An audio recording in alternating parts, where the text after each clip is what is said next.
Hello everyone, कैसे हैं आप सभी लोग। तो आपके CWE के काउंसलिंग में ये बहुत ही इम्पोर्टेंट वीडियो होने वाली है।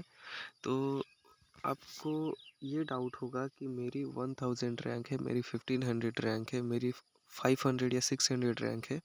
तो मुझे अच्छा कॉलेज कंसिडर करना चाहिए या अच्छा ब्रांच लेना चाहिए। तो आज इसी के टॉपिक पे बात करते हैं। तो देखो, आंसर बहुत ही सिंपल है। अगर आपको आगे जाके मतलब 4 इयर्स के बीटेक प्रोग्राम या 4 इयर्स के इंजीनियरिंग के बाद अगर आपको फर्दर पढ़ाई करनी है, मतलब एमटेक वगैरह करके आपको टीचिंग लाइन में जाना है या फिर प्रोफेसर लाइन में, या सिंपल कह सकते हैं रिसर्च ओरिएंटेड अगर आप हो गए, या अगर आपको किसी ब्रांच या किसी सब्जेक्ट में ज़्यादा इंटरेस्ट है और आप उसी इंजीनियरिंग ब्रांच को आगे परस्यू करके अपना नॉलेज डेवलप करना चाहते हो या रिसर्च करना चाहते हो, तो आपके लिए कोई भी कॉलेज मैटर नहीं करता। अगर आपको अच्छा कॉलेज में वो ब्रांच मिल रहा है तो आप ले लें, नहीं मिलता है तो कोई भी कॉलेज में आप उस ब्रांच को ले लें, क्योंकि आपको कॉलेज से कोई भी फ़र्क नहीं पड़ने वाला।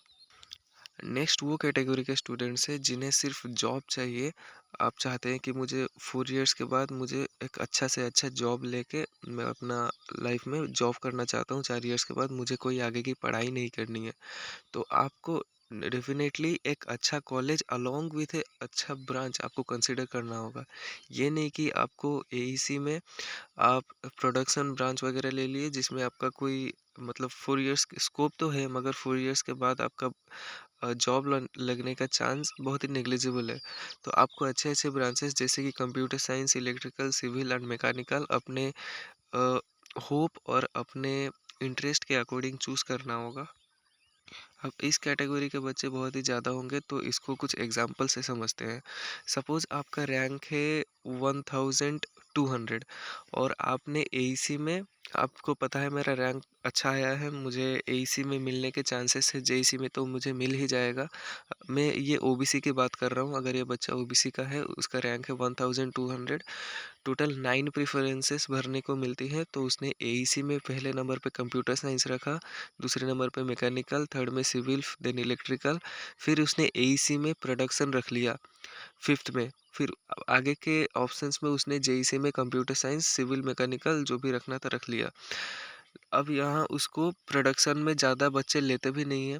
उसको अगर मन भी हुआ कि कंप्यूटर साइंस में ले लेता प्रोडक्शन मिलने के बाद, तो वो अफसोस करेगा आगे जाके।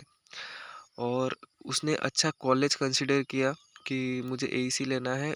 एईसी एकदम गुवाहाटी मेन सेंटर में पड़ता है, तो प्लेसमेंट वगैरह हो जाएंगी।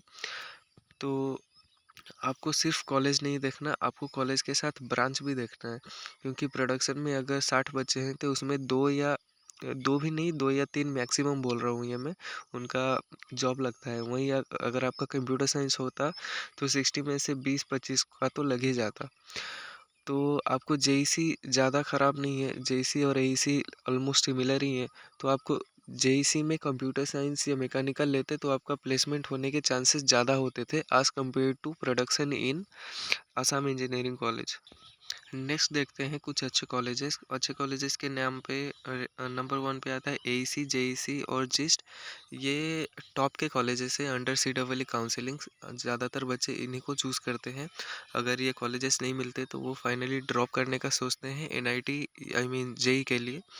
और नीचे के कॉलेजेस भी बहुत सारे बच्चे कंसिडर करते हैं, जैसे कि बीबीईसी और बीवीईसी, बिनेश्वर ब्रह्मा और बरक वैली इंजीनियरिंग कॉलेज। तो आपको ये क्लियर होना होगा कि सबसे पहली बात, आपको गवर्नमेंट जॉब्स के साइड में जाना है या फिर कॉरपोरेट लाइफ में। आपको क्लियर कर देता हूँ, अगर आप कंप्यूटर पे बैठ के अपना कोडिंग वगैरह करना चाहते हो तो आपको कोई भी कॉलेज में कंप्यूटर साइंस, आईटी या फिर ये कंसिडर करना होगा। ये किसी भी कॉलेज में ना मिले तो कोर ब्रांचेस आपको कंसिडर करने होंगे अगर कंप्यूटर साइंस नहीं मिलता है। ये मैं बोल रहा हूँ अगर आपको कॉरपोरेट लाइफ में ज़्यादा आपका इंटरेस्ट है और आपका बिजनेस साइड में भी थोड़ा बहुत इंटरेस्ट है। अगर बाय चांस आपको नहीं मिलता है तो आपको कोर ब्रांचेस कंसिडर करनी होंगी, और आपके 4 इयर्स के स्टडी के दौरान आपको कोडिंग वगैरह या फिर लैंग्वेज सीखने में, इन सभी चीज़ों में आपको अपना टाइम पुट इन करना होगा।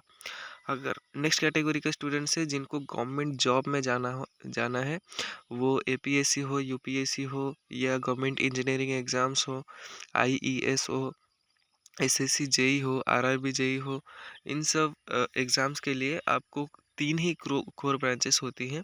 पहला है सिविल, नेक्स्ट है मैकेनिकल, थर्ड है इलेक्ट्रिकल। सिविल तो आपको मालूम है इंफ्रास्ट्रक्चर, रोड वगैरह के डेवलपमेंट के लिए। मैकेनिकल में आपको ऑयल कंपनीज़ या फिर कहीं मैकेनिकल इंडस्ट्रीज़ में आपको जॉब मिलेगा। और इलेक्ट्रिकल आपको पता ही है, जैसे कि स्टेट बोर्ड में इलेक्ट्रिकल बोर्ड होते हैं तो रिक्रूटमेंट होती है। हमारे असम की बात करें तो इलेक्ट्रिकल और सिविल की वैकेंसीज बहुत ज़्यादा निकलती हैं as compare to mechanical. Mechanical में आपको पीएसयूज़ वगैरह में आपको रिक्रूट करना होता है, तो आप गेट वगैरह दे के, गेट का एग्ज़ाम दे के आप पीएसयूज़ में जॉब ले सकते हैं, मैकेनिकल के हैं अगर ईज़िली तो। नेक्स्ट है सिविल और इलेक्ट्रिकल। सिविल इलेक्ट्रिकल के असम में बहुत वैकेंसीज ज़्यादा निकलती हैं, सिविल की ज़्यादा निकलती हैं एज़ कम्पेयर टू इलेक्ट्रिकल। अब आगे आपके इंटरेस्ट पे डिपेंड करता है कि आप कौन सा ब्रांच लेंगे। अगर आपको गवर्नमेंट जॉब में जाना है, गवर्नमेंट जॉब कोर ब्रांचेस लेने का फ़ायदा ये है कि अगर आपका इंटरेस्ट आगे नहीं रहा इंजीनियरिंग में, मतलब आपको आगे जाके गवर्नमेंट जॉब जैसे कि इनकम टैक्स इंस्पेक्टर हो गया, सीबीआई हो गया, आपको मतलब लगा कि मुझे गवर्नमेंट जॉब ही करना है, तो आप अपना पाथ चेंज कर सकते हैं।